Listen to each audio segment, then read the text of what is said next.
Mən həmişə demişəm ki, mən vəkilliklə fəxr eləmişəm və bugünkü gündə də fəxr edirəm. Son dövrdə o vəkillərin o qədər onların xeyrinə olan qanunlar, o qədər vəkilliyə qiymət verilir, önəm verilir. Çox fəxr edirəm. Hələ mənim bir dənə o mantiya, məhkəmə iclaslarına, mantiyana gedəndə heç bir söz lazım deyil. Kənardan da bilirlər ki, vəkil gəlir. Baxmayaraq ki, 81-dən vəkiləm, amma hər dəfə məhkəmə zallarına girəndə, biləndə ki, mən vəkiləm, mən həmişə ona fəxr eləmişəm. Və həmişə cavanlara da deyirəm ki, doğrudan da o bizim mantiyamız, bu bizim sinəmizdə olanızdan çox, bu bizim üçün çox əzizdir və həmişə çalışırıq ki, belə eləyir ki, doğrudan da vəkil o geyimimizlə hərəkətlərimiz bilinsin. Çünki biz qeyri-adi bizim peşəmiz var. Hüquqşünas çoxdur. Prokuror forması ilə çıxır, polis forması ilə ola bilər, hakim mantiya ilə çıxır. Amma bizim vəkillərin ürəyimizdədir bu. Biz evə gedirik. Baxmayaq ki, evdə öz işimizlə məşğuluq. Amma bizim beynimizdə o götürdüyümüz işlərdir. Mən necə yanımda deyir ki, hansısa işi götürüm və gedim evdə onun barəsində fikirləşməyim. Davamlı fikirləşirəm. Ona görə mən deyəndə ki, mənim işlərim, mənim uşaqlarımdır, mənim balalarımdır. Məni yaxından tanıyan adamlar bilirlər ki, bu boş söz deyil. Bu sözün əsli mənasındadır. Necə evdən çıxanda fikirləşirik ki, uşaq nə yedi, nə içdi, hara getdi, necə olacaq? Bu təndə bizim işlər. Və xüsusilə də əgər mən bilirəmsə, kimisə hüququnu müdafiə edirəm, bu adam belə yerdədir ki, əli ilkən çatmır, həbsdədir. Bəziləri onu bilirlər və həmişə minnətdarlıq hissi bildirirlər vəkilə. Niyə görə? O demək deyir ki, vəkil hamısını bəraət eləməlidir. O məqamda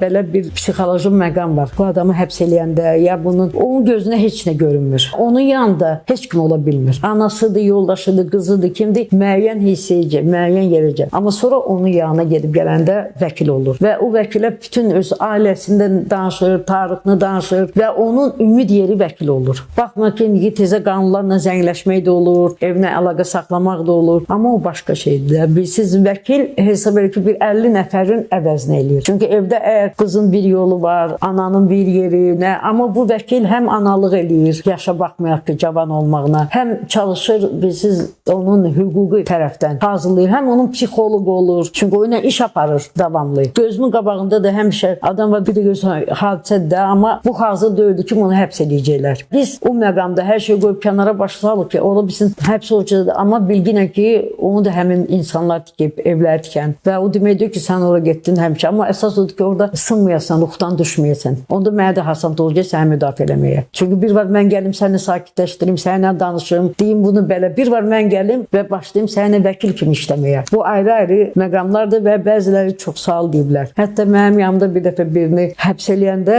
qaçmasın deyə dedilər ki, ayaqqabılarının şnurunu açına. Bu adam bir anda dəyişildi üzü. Psixoloji